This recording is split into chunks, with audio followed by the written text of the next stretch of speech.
Welcome back to another episode of Building the Dream, where I am currently sat in what will be Long Lane with Loui Blake. Loui, thank you so much for giving me a couple of hours of your time today.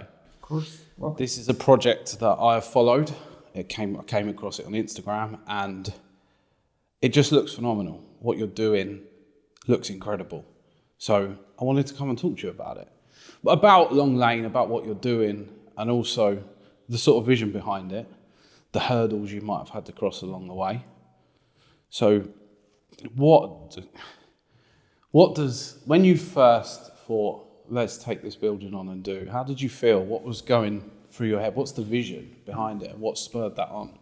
we'd been looking for a property to build Long Lane in for over 2 years before we found this property that we're now sat in.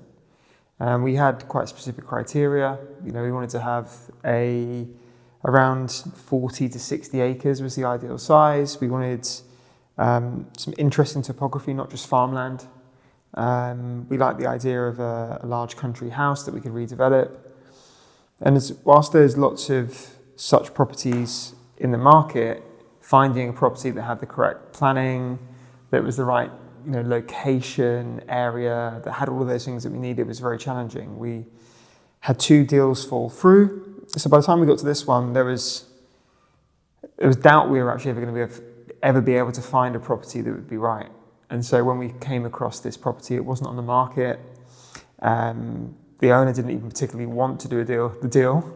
But we came across it and we just fell in love with it. And after a period of negotiation and compromise and difficult discussions, we managed to do a deal. And so it's now been a journey of, I think we're about 14 months into developing the site, due to open this summer. And the intention behind it is really to build a space that helps people reconnect themselves, each other, nature, with well-being at the core. So an evolution of a hospitality space where your social health doesn't come at the cost of your physical health. Okay. And is the building listed? It is. Has that caused you? Not really. Not really, because number one, it's a beautiful building. So I think there's an opportunity to use the original design and the design that we're doing. I think Historic England, the local council are aware that without investment into the building, it's difficult to uphold the integrity.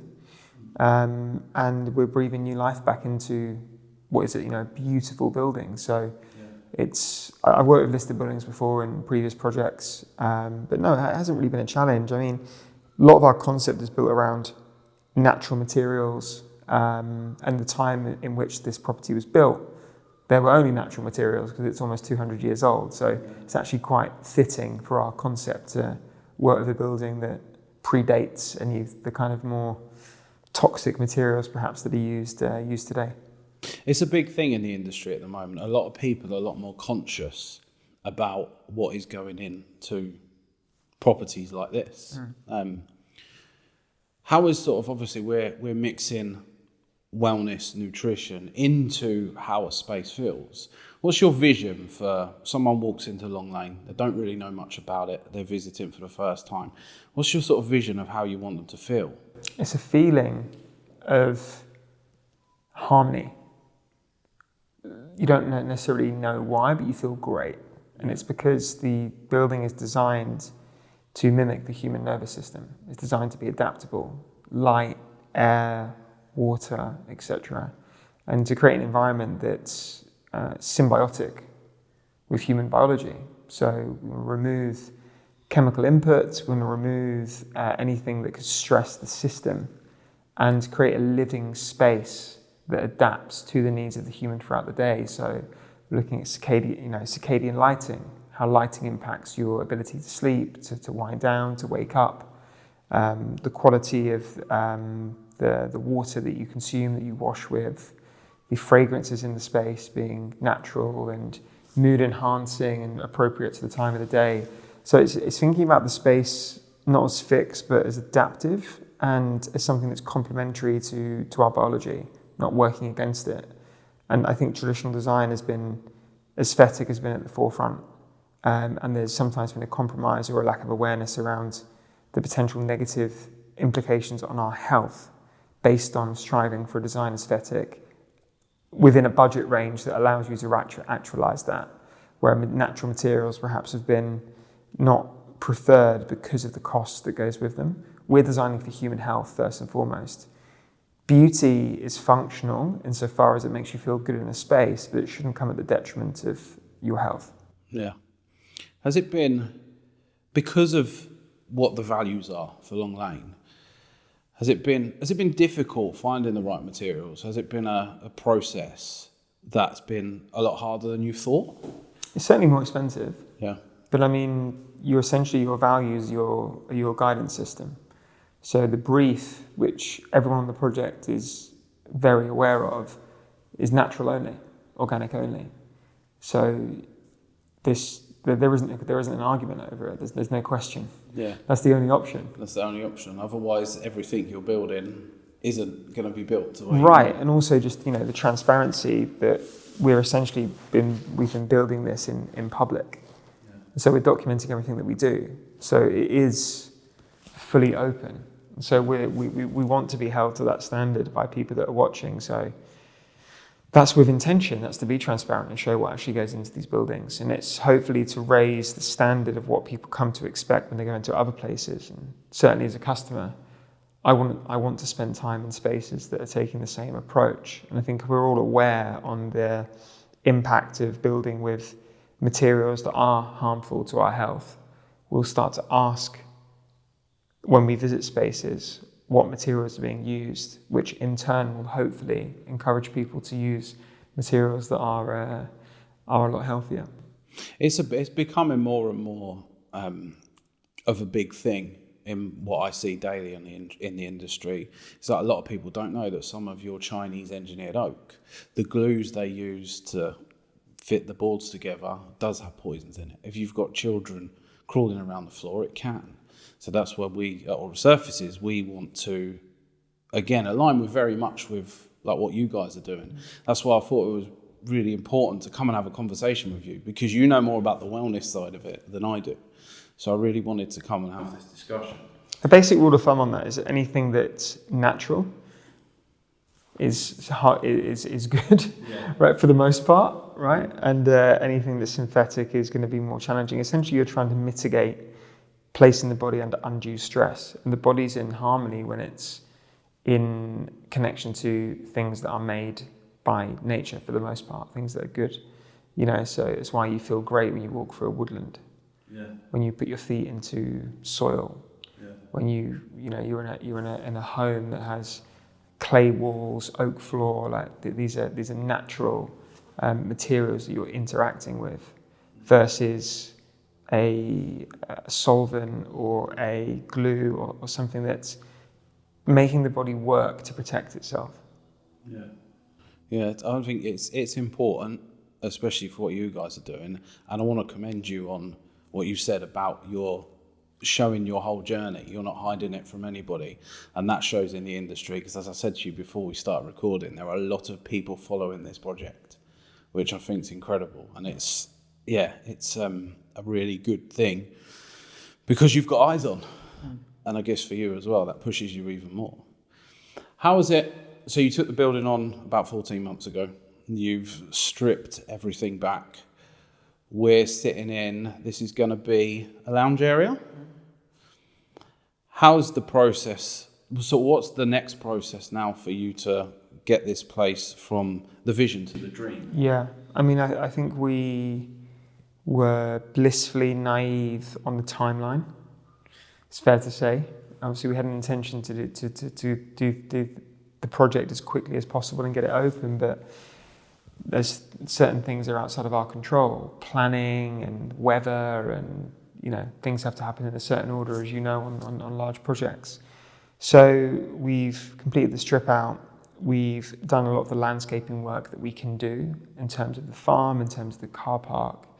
A lot of the drawings, we're on stage 4, closing stage 4 now on drawings. Next step is MEP throughout the whole site. We've then got the restaurant construction, which is some construction we're doing out the back, steel frame restaurant building to go up. Groundworks for that, which is starting in the next couple of weeks. And then we've got internal works once the MEP is done. So there's about 4 to 5 months of work still to do, I would say, based on the most recent timeline. And then simultaneously, on the operational side, we're in the process of onboarding our founding members, hiring for the key roles, promotional work, marketing, etc., documenting. But it's been a little bit stop-start. There's been a fundraise which happens simultaneously, which has been stop-start, and it hasn't been smooth sailing the whole way, as you might expect. But I mean, that's part of it. You have to take it as it comes, I suppose. Yeah. What's been the hardest? Has it been difficult to raise the funds to take on a project this big? I mean, £6 million is a large amount of money for anyone. So where we're not buying the real estate, we're on a long-term lease, it's been more challenging than if we were to have bought it, I would say. It's been easier than it might have been if we didn't have visibility on the project, because typically when I'm raising money for a project, I'm approaching people blind. That it'd be the first time they've seen it once I've sent them the deck and got to sit in front of them. Whereas on this project, we've had a lot of inbound requests for the deck and for the information. And when I'm getting on calls with people, they've seen the project on social media, which is advantageous insofar as they're familiar with what we're doing. And it means I can also demonstrate interest in the project from the audience that we've been able to build before opening. But has it been easy? No. I mean, if it was easy, that everyone would be doing it, right? But we've learned a lot along the way, and actually the raise process has really helped us to refine the concept. We've had a lot of amazing feedback, even from people that haven't invested, which has helped us to shape the concept. And taking our time has given us time to build the following, refine the idea. I think in the scheme of things, even if it takes 2 years from the time of getting the keys, it's not actually that long to get the site open. So I think that's probably the main contention point at the moment, that everyone's asking when it's opening. We don't have a confirmed date. We know it will be summer. We hope it will be summer. And so, yeah, we're just taking it one day at a time. Yeah. And with the sort of opening imminent, does you feel that puts pressure on you to do it faster? Or are you now, sort of, when you said that it's taken longer than you anticipated, in hindsight now, do you feel that's actually a good thing because it's given you longer to I think it? Yeah, and ultimately if we've got a long-term vision for this property, which is 20, 30 years, spending an extra few months getting it right is better than trying to rush it and open something that isn't ready. I think pressure is, nobody can make me feel anything. No. Pressure is my choice, right? There's going to be an external reality which I can't control, but ultimately to feel under pressure is of my own choosing. Yeah. So there potentially is external circumstances which are more challenging than they have been, say, 6 months ago, but I feel under less pressure now than I did 6 months ago because my ability to manage that pressure has grown. Yeah. So I wouldn't say that I feel under pressure because my faith in what we're doing is so great. However, there are so many things outside of our control that the conditions to feel pressure are there, if that makes sense. I love that. I love what you said. It's my choice to feel pressure. That's I can take a lot from that. So thanks for that one. So moving forward, what's the plan? Before we start recording, you spoke about, so we're going to have lounge, we've got restaurant, we've got paddle courts, we've got outbuildings, gym, sauna, natural pool. Yeah. So I think before we talk about the amenities, we have to talk about the intention, because the amenities are simply tools for us to realise the experience that we want people to have. And the experience that we want people to have is around well-being, but well-being is a very loose term. What I mean by well-being is harmony with what is, harmony with your experience, because you can have whatever external circumstances you want, the nicest car, the biggest house, the flashiest watch, the most money. But if your internal reality and your disharmony with your awareness of those experiences is disharmonious, your experience of those things is going to be terrible, right? Versus somebody who has absolutely nothing but has a harmonious perception of their experience. I would argue that person is having a better experience. Not that there is better or worse, but that's where our thinking is. So what we want to create is a space where it's easy for someone to have an experience of where they are that is harmonious. They feel great, they're connected to themselves, to other people, to the world around them. They are in that moment. And the way that we help them to achieve that is through the various amenities that we just spoke about. So, connection to ourselves experienced through like a hard workout in the gym, sweating in the sauna, being in a cold plunge, walking through the farm, walking through the forest, in a class, sat in the lounge reading the book. Like, these are all spaces that you can have that experience. Connection to others, having a DJ, dancing with your friends, sharing food with people, sitting on the farm, sharing a meal with someone on the farm, walking through the forest with someone, different classes, playing paddle with someone. And then connection to your environment, to nature, is literally being in a forest, in a woodland, on a farm, on a terrace with running water. So all of these amenities that exist on site have a purpose behind them. They're not there because we think ice baths are cool, we think saunas are cool and we like them. Sure, we like them, but our ability to experience each of these amenities is dependent on our ability to actually be where we are. So the intention is to help people literally be where they are. And I think this ease comes from a resistance to what is, where you are. And you can have the best of everything, but if you are in a state of dis-ease with where you are, the experience of those things will be terrible. So really the intention is guiding people back to that, what is inherently our natural state, which is love, connection, awareness, presence, whatever you want to call it. That is our natural state. And I think our modern lives have attempted to separate us from this. We spoke about this earlier, like this consumerist culture that we live in consistently needs to tell us that we are not enough as we are. Therefore, we need to buy this next thing or be part of this next group or this next thing. So using that, because that's the culture that we live in, how can I steer that in a direction that's positive by reminding people that actually it's all about your perception of what is. Yeah. And this is how you can take a step towards achieving that and be around people that are ultimately looking for the same thing. I think as well, what I love about following this whole project, the long lane, the building, everything, is we're going back to human connection. In a world of AI, you did a post the other day about AI and just everybody's spill is the same. And again, not feeling like you can write good enough to post something on LinkedIn. And I love that, bringing people together, playing paddle, being in a sauna, being in a spa, being in a restaurant with people, being in the present. That's something that I've struggled with personally for the last few years, being present and enjoying what's around me. And I really feel that the images you showed me, the CGIs, hopefully we can put some up on the screen of what this place is going to, from where we are now, maybe we'll put a CGI of this.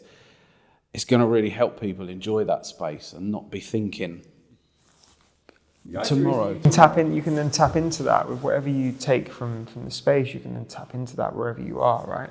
Without necessarily having to be here to do that. But you're right, it feels like it's a return to a more simpler time, a slower time. I found that moving down to this part of the world from living in London, living in Dubai, it's a slower pace. Yeah. And the more time I spend in a natural environment, the slower time goes for me as well. The easier it is for me to drop into that present moment awareness, right? It's like meditation isn't something that I do for 10 minutes in the morning. It's now something that I do consistently throughout the day as I remember to come back to where I am, versus when you're sometimes in an environment like a city where it's constantly like go, go, go, go, go, or you're constantly distracted. It's more difficult to be aware of where you are, but everything is happening where you are. There is no elsewhere, right? You can only experience where you are. So I think really it's a tool for helping people to come back to that. I should have done this at the start. What's your background for people that don't know, that haven't followed the journey? What is your background? Because you don't know much about construction, as we said before. That's not saying you don't, but your background isn't this. So just be nice to, what is your background and where did the idea for Long Lane come from? I think that one of the best things that I have learned at a young age is that we can reinvent ourselves as many times as we want. And I think feeling like we need to keep up an identity can stop us from actually being who we want to be, because we're so rigid in the identity. Oh no, I can't do that because I'm this. I can't do that because I've always been this. It's like, I was in restaurants before this. I had restaurants. Before that, I was in nightlife. Before that, I was in football. Before that, I didn't know what I was doing. Still don't know what I'm doing. Right? It's like you can reinvent yourself as many times as you want. So yeah, who I am today is completely different to who I was last week, last year, 5 years ago. But I was doing restaurants before this, which is hospitality, and there is some crossover, but it certainly doesn't mean that I know how to build a hotel or a members club. But I do know what I want to create, because that's a personal pain point. That's a personal thing that I wish existed, and therefore I want to figure out how to do it. You don't need to know how to do it. You just need to know what it is that you want to create. And then there are plenty of people out there that you can bring into a project that will help guide you on the things you don't know. There's a very small role that I play in this, which is I'm the one that's willing to put myself out there and take the action to get it going. Am I going to be the person that does the hotel setup, the hire? No, because that's not my skill set. So I recognize the very thin silo in which I'm effective, and I do that. And I bring in other people and resources to do everything else. And recognize that I'm part of a much larger ecosystem. It's not, look at me, I'm the founder, look at my project. It's, I play a role within this thing that is much bigger than me, which is a good realization, because it removes a lot of the pressure, as we said, but it also, you have a lot more fun when it's a collaborative thing. I think everything that we experience is more meaningful and more enjoyable when we experience it with other people. So having lots of people involved in this project that can pour their ideas and their passions and their energies into it gives me joy and makes my experience better, because we're all doing it together. Is that something that you've sort of learned over your career and everything you've done, to be able to let go of certain things and delegate it to people that are maybe more experienced than you, happy to pay other people? Sure. I think you have to be really honest with yourself and understand your own motivation for doing what you're doing. My motivation historically has been from a place of fear.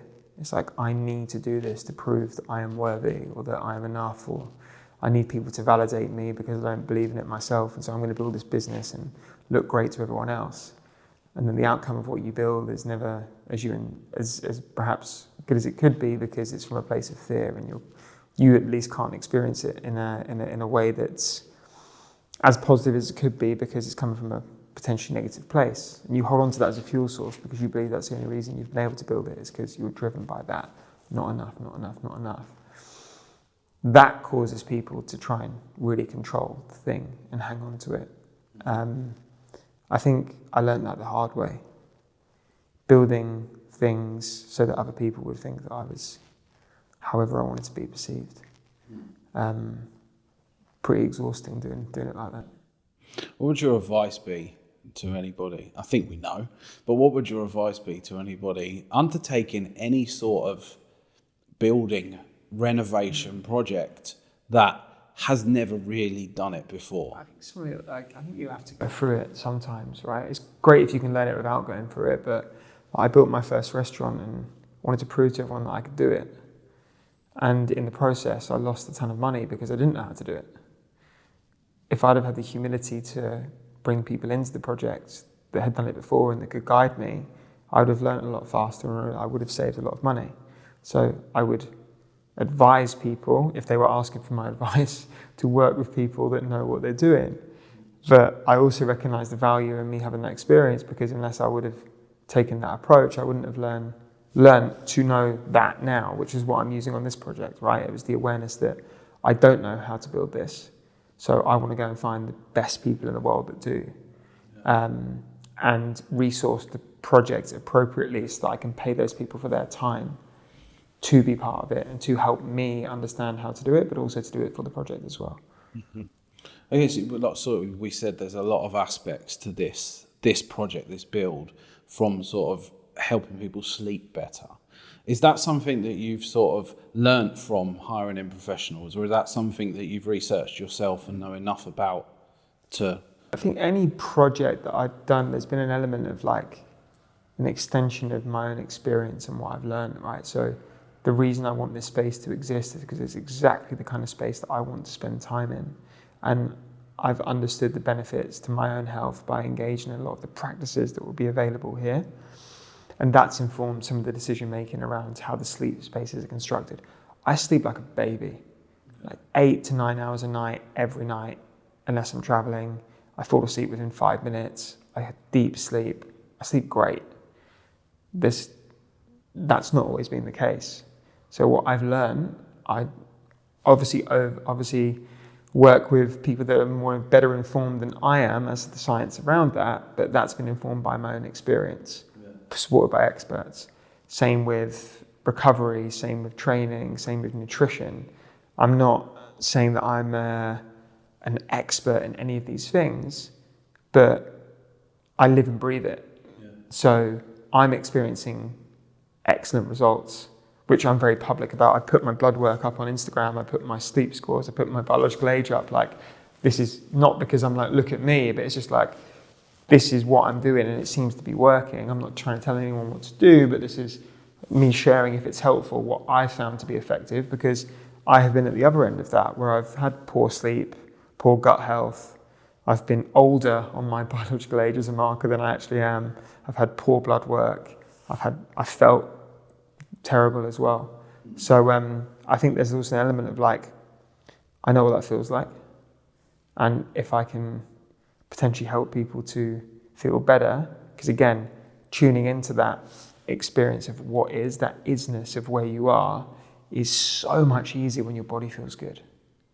If you're in a healthy body, the vessel is clear, that connection is so much easier than if you're in a body that's under stress, is inflamed, is tired, is run down. Like, you're more irritable, you're less present, you're looking for an escape, as opposed to like my ability to sit still and be where I am is enhanced by my body feeling good. So yeah, it's definitely been informed by my own experience. And that's why my interest is there in building it, because I've found that I can control these things at home and they're more difficult to control outside of home. So I want the space that I work in, eat in, train in, recover in, socialize in, to be consistent with the strategies that I use at home to make sure I feel good, which is an emphasis on clean, natural, organic, harmonious, etc., etc., etc.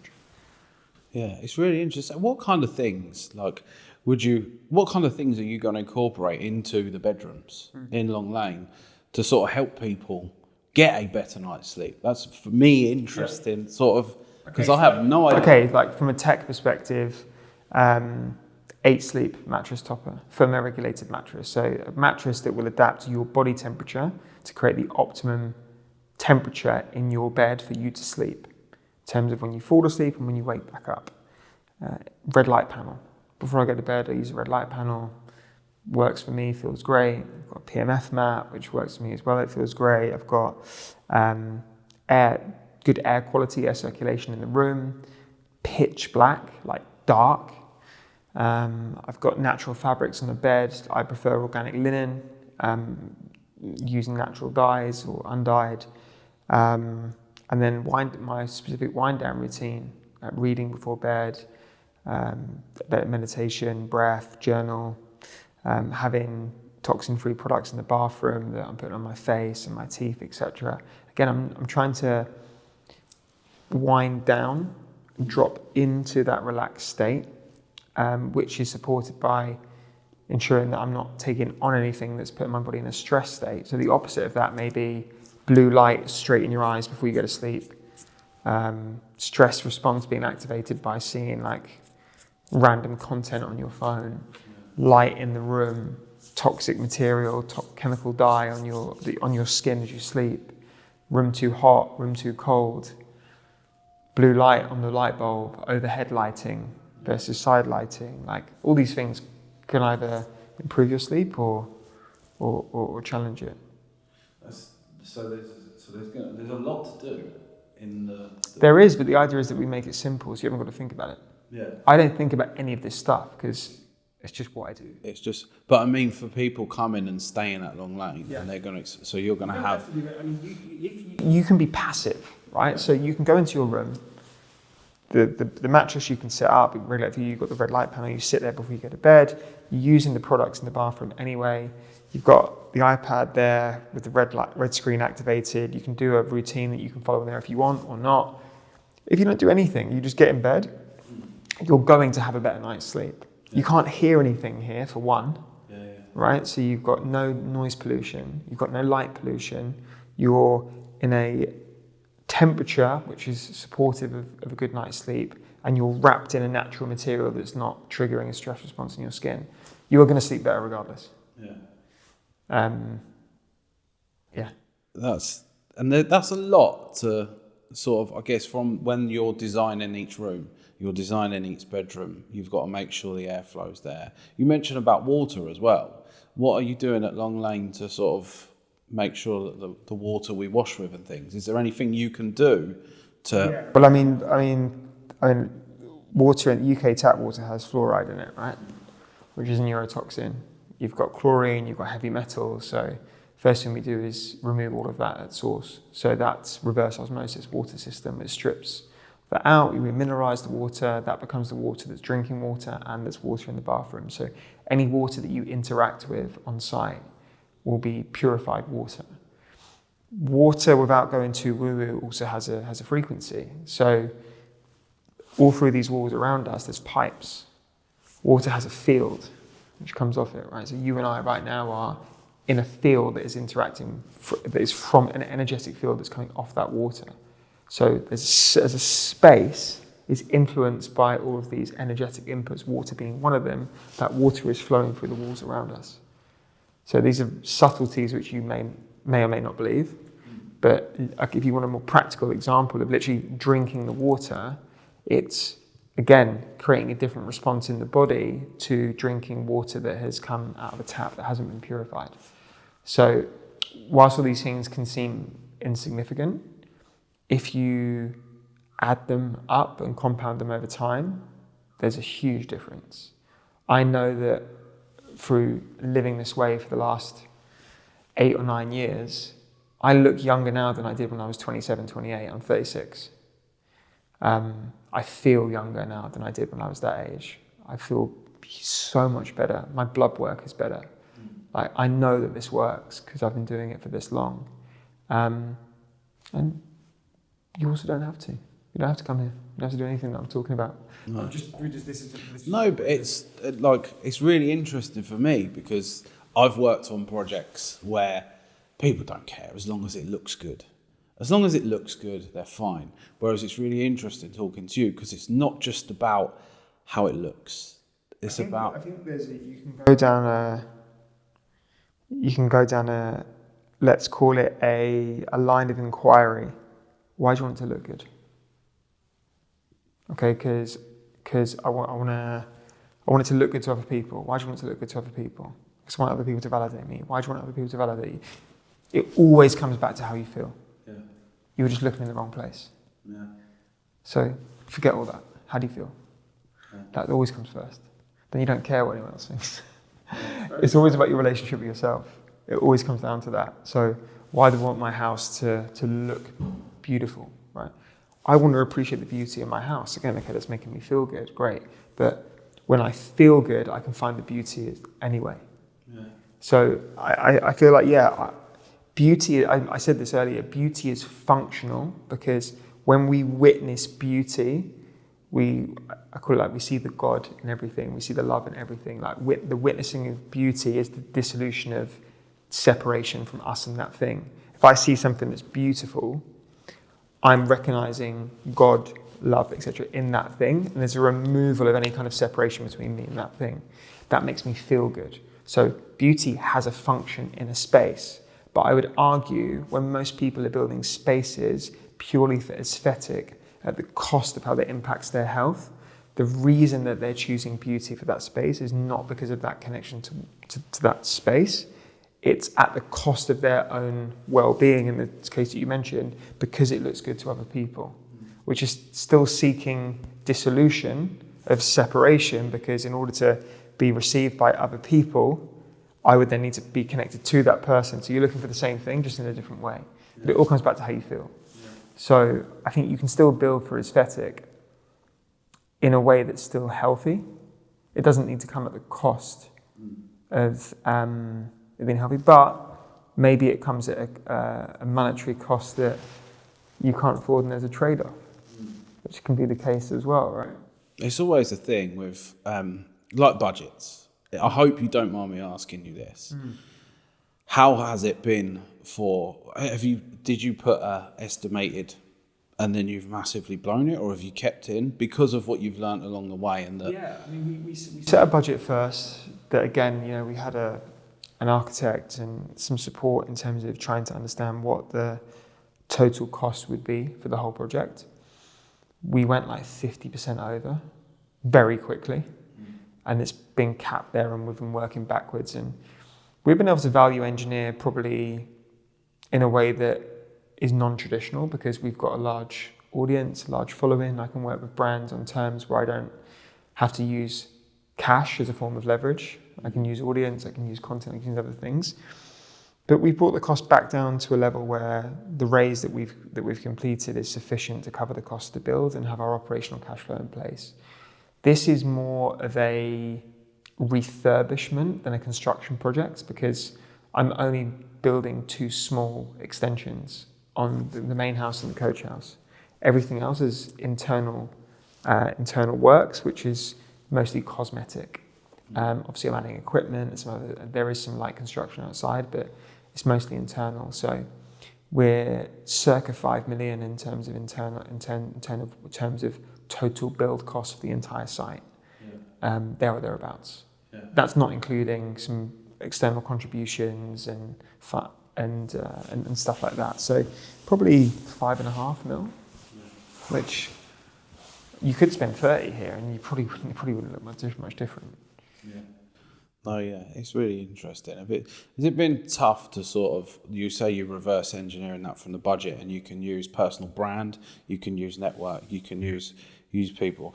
Has things had to, I think I know the answer to this, have things had to change to stay within the budget? Things that you wanted in the vision, and this is quite important I word this right.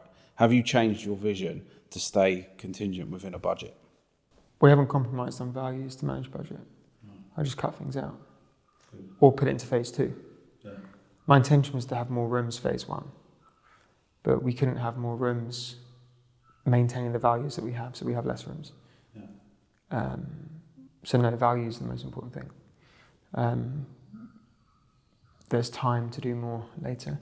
Yeah. I think it's opening version 1, and then we can do version 2 after. Yeah. Just before we wrap this up, I want to talk about the natural swimming pool that you have going in. I've seen a lot of them in the past. What is a natural pool, and why did you go for a natural pool as opposed to a saltwater pool? Just interested to know. I think there's a few things. I think number one is that obviously our value set is very aligned with our value set, right? It's that we're not using any chemicals. It's a pool that obviously has filters, but they're natural, and it's using plants to filter the water.